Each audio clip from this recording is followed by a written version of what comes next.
గంజాయి విక్రయించిన సేవించిన చట్ట ప్రకారం కఠిన చర్యలు తీసుకోవడం జరుగుతుందని వరుసగా 3 కేసులు నమోదైతే పీడీ యాక్టులు నమోదు చేయడం జరుగుతుందని మంగళగిరి గ్రామీణ సీఐ వై శ్రీనివాసరావు హెచ్చరించారు.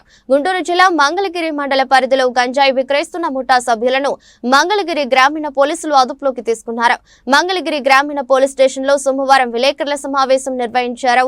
ఈ సందర్భంగా గ్రామీణ సీఐ వై శ్రీనివాసరావు మాట్లాడుతూ మంగళగిరి మండలం కాజా గ్రామానికి చెందిన యువకులు గత కొంతకాలంగా గంజాయి విక్రయిస్తున్నట్లు సమాచారం అందిన మేరకు పోలీసులు టీములుగా ఏర్పడి కాజా గ్రామంలో నిఘా ఏర్పాటు చేసినట్లు తెలిపారు. కాజా గ్రామ పరిధిలోని నంబూరు కెనాల్ వద్ద యువకులు గంజాయి విక్రయిస్తున్నట్లు సమాచారం అందడంతో గ్రామీణ ఎస్ఐ చిరుమామిల్లా వెంకట్ మరియు పోలీసు సిబ్బంది అక్కడికి చేరుకుని యువకులను అదుపులోకి తీసుకున్నారని తెలిపారు. 10 మంది యువకులలో ఒక యువకుడు పరారవ్వగా 9 మందిని స్టేషన్ కు తరలించి వారి వద్ద నుంచి సుమారుగా 95,000 విలువ కలిగిన 1 కేజీ 900 గ్రాముల గంజాయిని ఒక స్కూటర్ని స్వాధీన పరుచుకున్నట్లు తెలిపారు. ఒరిస్సా రాష్ట్రంలోని ఇచ్చాపురం కొండ ప్రాంతాలకు వెళ్లి అక్కడి నుంచి చిలకలపూడి భానుప్రసాద్ అనే వ్యక్తి గంజాయిని తీసుకువచ్చి చిన్న చిన్న ప్యాకెట్లుగా చేసి చుట్టుపక్కల ప్రాంతాలలో 20 గ్రాముల బరువున్న ప్యాకెట్ ను అమ్ముతున్నాడని ఆయన తెలిపారు. ఒక ముఠాగా ఏర్పడి గంజాయి విక్రయాలు చేస్తున్నట్లు ఆయన తెలిపారు. వీరిలో కొంతమందిపై చట్టంలో కొన్ని కేసులున్నట్లు తెలిపారు. యువకులను అరెస్ట్ చేసి రిమాండ్ కి తరలించినట్లు ఆయన పేర్కొన్నారు.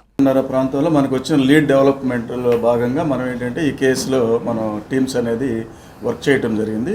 దీనిలో భాగంగా మనకేంటంటే ఈ టోల్ ప్లాజా దగ్గర ఉన్న ఇది కాజా అవుట్కట్స్లో నంబూరు కెనాల్ వద్ద మనం అక్కడ ఒక ఇదిలాగా ఆపరేషన్ లాగా మనం చేయటం జరిగింది. దానిలో ఏంటంటే మనకి ప్రత్యేకంగా అక్కడ అమ్మటానికి కాజా విలేజ్కి సంబంధించిన కొంతమంది వ్యక్తులు, తర్వాత వచ్చేసి ఎర్రబాలెంకి సంబంధించిన కొంత వ్యక్తులు, ఈ చుట్టుపక్కల వాళ్ళందరూ కూడా ఒకసారి గ్యాదర్ అయ్యి తర్వాత దాంట్లో భాగంగా ఒక వ్యక్తి ఎవడైతే సెల్లర్ ఉన్నాడో మెయిన్ సెల్లరు ఈ చిలకలపూడి భానుప్రసాద్ అనే అతను మెయిన్ సెల్లర్ అనమాట. అక్కడ అతని దగ్గర వీళ్ళంతా గ్యాదర్ కావటము, దాని మీద వీళ్ళు కన్జ్యూమ్ చేయడానికి అతని దగ్గర ఒక 20 గ్రామ్స్ ప్యాకెట్స్ అతను సెపరేట్ చేసి అమ్ముతూ ఉంటాడు. దాని మీద వీళ్ళు పర్చేసింగ్ ఆడ కన్జ్యూమ్ చేయడానికి వీళ్ళంతా గ్యాదర్ అయిన సందర్భంలో ఆ ఇన్ఫర్మేషన్ మనం ఇచ్చేసుకుని దీన్ని ఆ భాగంగా అక్కడికి వెళ్ళి రైడ్ చేయడం జరిగింది.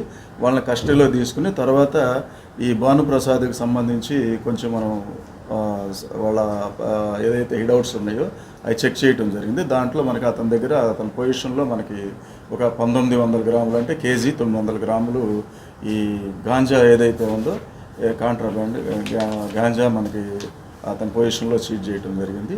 అదేవిధంగా ఈ ఎవరైతే పర్సన్స్ ఉన్నారో మొత్తం టోటల్గా ఈ దీంట్లో కొంతమంది కన్జ్యూమ్ చేసేవాళ్ళు కానీ తర్వాత ఈ అమ్మే వ్యక్తులు కానీ ఓవరాల్గా మనకి వచ్చేసి 10 మెంబర్స్.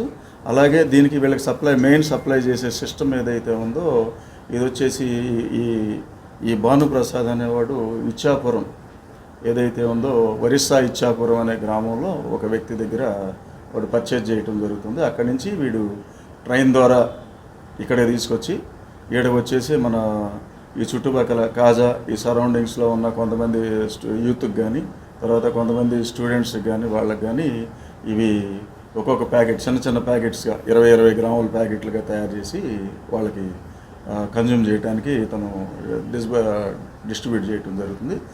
తర్వాత దీనిలో భాగంగా మనకేంటంటే మనం 9 మందిని అరెస్ట్ చూపిస్తున్నాము. దీంట్లో మనం అబ్స్కాండింగ్ కింద ఒకటి చూస్తున్నాం. దాంట్లో ఏంటంటే ఫర్దర్గా కొంచెం లీడ్ ఉంది. తర్వాత దీంట్లో కూడా మనకి ఏంటంటే ఇచ్చాపురంకి సంబంధించిన ఒక వ్యక్తిని కూడా మనం ఇంకా అరెస్ట్ చేయాల్సి ఉందన్నమాట.